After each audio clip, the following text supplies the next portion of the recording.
Well, hi guys, welcome back to MLM Tutorial. So in this video ay papakita ko sa inyo kung paano kayo makakapag-withdraw ng USDT from MEXC exchange papunta sa inyong MetaMask wallet. So punta lang kayo sa mex.com and then hanapin nyo lang yung USDT/MX. So, punta kayo dito sa inyong account, sa spot account. Then, makikita nyo, meron ako ditong 300 na MX token.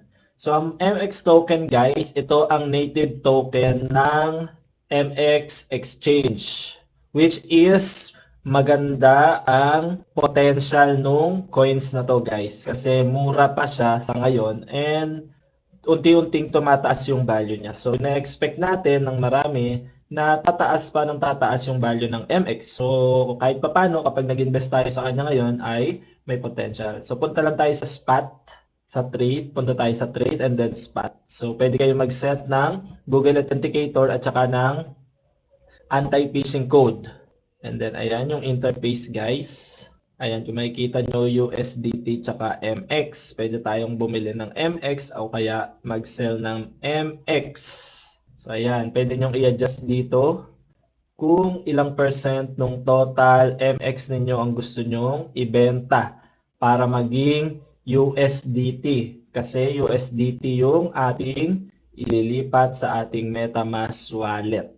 So ayan, pinindot ko yung sell. So hintayin natin siyang ma-place order. Ayan, nakalagay na siya dyan. And then, hihintayin natin siyang ma-process. So, ayan siya, guys. Kasama siya na sa order book. Hintayin lang natin siyang ma-process. So, guys, pagka na-convert na, punta kayo sa inyong asset and then account. And then, pindutin nyo itong search bar. Hanapin nyo yung inyong coin. So, check nyo USDT. So, ayan, meron na tayong 344 USDT. And then BNB, meron ako dito 0.0011 pa. Ayan yung mga coins. Diyan siya makikita sa spot account. Hanapin nyo lang dyan. Yung gusto nyong i-withdraw or i-send. So for example, sa akin, USDT yung isa-send natin. And then, pindutin nyo itong withdrawal. Ayan. So dito, ilalagay nyo ano yung gusto nyong i-withdraw. Search nyo lang yung token na gusto nyo dito. Lahat ng mga nakalist dito sa MEXC. So maraming tokens na nakalista dito. And then nandito rin yung mga available withdrawal blockchain. So in this case, USDT sa BEP20 BSC tayo. So ikakopy natin yung ating wallet address sa ating MetaMask account. So pwede nyong tignan yung account details. Pwede kayong gumamit ng QR code and then yung address, i-paste nyo dito. And then, lalagay nyo yung amount kung magkano. So, pwede nyo pindutin yung select all. Pag select all, mapupunta dyan lahat ng USDT ninyo. So, huwag natin isang lahat, 300 lang something. So, 299. Sakto na nating 300 yung marireceive kasi may bawas na gas fee o 0.8. So, 301. Para after mabawas yung gas fee na 0.8 USDT ay meron tayong 300 na marireceive sa ating MetaMask. And then, lagay natin sa withdrawal remarks USDT to MetaMask. And then, ayan. So, ang limit natin ay sa isang araw ay pwede tayo mag-send ng 0.7 BTC. So, malaki na yun. Ang minimum naman, 20 USDT. Ang minimum transaction sa single transaction withdrawal. Ang maximum amount naman sa single withdrawal ay 2 million. Tama ba ang pagkakabasa ko dito, guys? So, check nyo na lang kung tama yung pagkakabasa ko. Kasi ang daing zero. 2 million USDT ang pagkatingin ko. Medyo mali din yung sulat. So, pagka na-review nyo na, click nyo yung submit. And then, ayan, security verification. May paalala. Please carefully check the accuracy of the above information before submitting. Confirm that the withdrawal address and transfer network match. Filling in the wrong information will cause you to suffer irrecoverable asset losses. So, ang importante dito ay yung inyong wallet address at saka yung network kung saan nyo po isa-send. Ayan. So, pwede nyo i-click o i-click nyo talaga yung get it now and then marireceive nyo sa email ninyo yung email verification. So, hintayin nyo lang ma-receive. And then, i-enter nyo dito yung inyong email verification code. So, hintayin natin. So, ayan. O, ito na. Yung aking email verification code. And then, next ay punta kayo sa Google Authenticator. Kapag ka na-download nyo na yung Google Authenticator, open nyo lang doon and then ililink nyo doon yung inyong MEXC account. And then marireceive nyo na siya o tuwing bubuksan nyo. Kung ano yung nakalagay doon, may countdown naman doon, makikita nyo. Then click nyo yung confirm once na na-check nyo na. And then withdraw successful. Then pwede nyo i-track yung status ng inyong withdrawal. Click nyo lang tong track the withdrawal status. And then makikita nyo dito sa records ng inyong account sa withdrawal. So tatlo yan. Kapag yung deposit transaction, withdrawal transactions, may record. Makikita nyo dito yung details. So yung 0.8 na gas fee na dito, yung marireceive. And then pwede nyo i-click tong more sa operation para makita nyo yung mga options. So ayan, nakalagay pending processing. Okay? So hihintayin lang natin yung ma-process. So pwede nyo i-refresh para makita nyo. Ayan, nakalagay nyo na bago na pending packaging na siya. So, merong development or progress yung ating transaction. So, huwag kakabahan guys kapag ka medyo na-delay. Dadating at dadating din yan. So, refresh nyo lang. Ayan, nakalagay. Withdraw successful. So, meron tayong transaction ID. Napaka-importante na yung transaction ID. Kasi yun yung gagamitin nyo kapag nag-follow up kayo, kapag hindi nag-reflect sa inyong MetaMask wallet yung inyong isinend na accounts. So makikita nyo yan sa BSC scan, sa mga blockchain records. Yan yung gagamitin yung pang follow up kung sakaling wala dito sa MetaMask yung pumasok na sinend yung pera. So guys, pindutin yung add token and then i-paste nyo dito yung token contract address. Bawat token ay mayroong mga contract address.